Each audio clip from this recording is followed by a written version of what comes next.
સુરતના ખડોદરા વિસ્તારમાં મોડી રાત્રે રસ્તા પર મોતનું તાંડવ જોવા મળ્યું હતું. ખડોદરા પોલીસ સ્ટેશનથી માત્ર થોડેક દૂર એક લક્ઝરી BMW કારના ચાલકે સ્ટીયરિંગ પરથી કાબુ ગુમાવતા ઉભેલી રિક્ષાને અડફેટી લીધી હતી. ત્યાં હાજર લોકોના જણાવ્યા અનુસાર આ BMW કાર અંદાજે 100 થી 120 ની સ્પીડ પર હતી. ટક્કર એટલી ભયાનક હતી કે તેનો અવાજ સાંભળીને આસપાસ સુતેલા લોકો ફફડી ઉઠ્યા હતા અને તાત્કાલિક ઘટના સ્થળે દોડી આવ્યા હતા. અકસ્માતમાં 31 વર્ષીય રિક્ષા ચાલક નીતિન પાટીલ ગંભીર રીતે ઘાયલ થયો છે. નીતિનને માથાના ભાગે અને પીઠમાં ગંભીર ઈજાઓ પહોંચી છે. અકસ્માત સર્જાયા બાદ માનવતા બતાવવાને બદલે BMW કારનો ચાલક અંધારાનો લાભ લઈને કાર સાથે ઘટના સ્થળેથી ફરાર થઈ ગયો હતો. સ્થાનિક લોકોએ તાત્કાલિક લોહી લુહાણ હાલતમાં નીતિન પાટીલને સારવાર અર્થે સિવિલ હોસ્પિટલ ખસેડ્યો હતો. સદનસીબે આ ભયાનક ટક્કરમાં યુવાનનો જીવ બચી ગયો, પરંતુ લક્ઝરીઝ કાર ચાલકોની આ બેદરકારીએ ફરી એકવાર અનેક સવાલો ઉભા કર્યા છે. ये एक्सीडेंट करने वाला भाई BMW गाड़ी थी, डार्क ब्लू कलर था, 100 स्पीड के ऊपर क्या था और एक सीरीज गाड़ी थी, आई थिंक एक सीरीज होगी.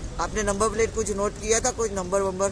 और क्या था 4055 4055 और आपका कुछ अनुभव था क्या उसमें कुछ? नहीं, मैं तो दूर था, मैं आया था ये भाई आगे भी ऐसे ही फास्ट હતો એટલે બહુ રફમાં હતો. આગે બી એસા હી હૈ. આગળથી જ ફાસ્ટમાં આવતો હતો. અહીંયા રિક્ષા નોર્મલ ચાલતી હતી, રિક્ષામાં ટચ કરીને ગાડી સ્લો કરીને પછી ફરીથી સાઈડમાં જઈને પછી પિકઅપ કરીને અહીંયાથી સાઈડમાંથી ગયો. એ અહીંથી નહીં, આગળથી. કોઈ લાઈવ જોઈ હતી રિક્ષા ઠોકતા વખતે?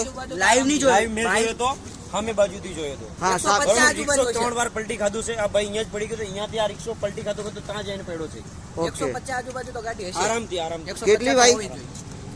150 તો હશે જ આરામ. સારું.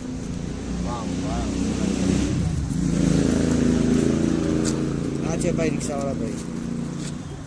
પોલીસ મથકની નજીક જ આવી રીતે હિટ એન્ડ રન કરીને ભાગી જનાર નબીરો કોણ છે? શું પોલીસ તેને ઝડપી પાડશે તે જોવાનું રહ્યું.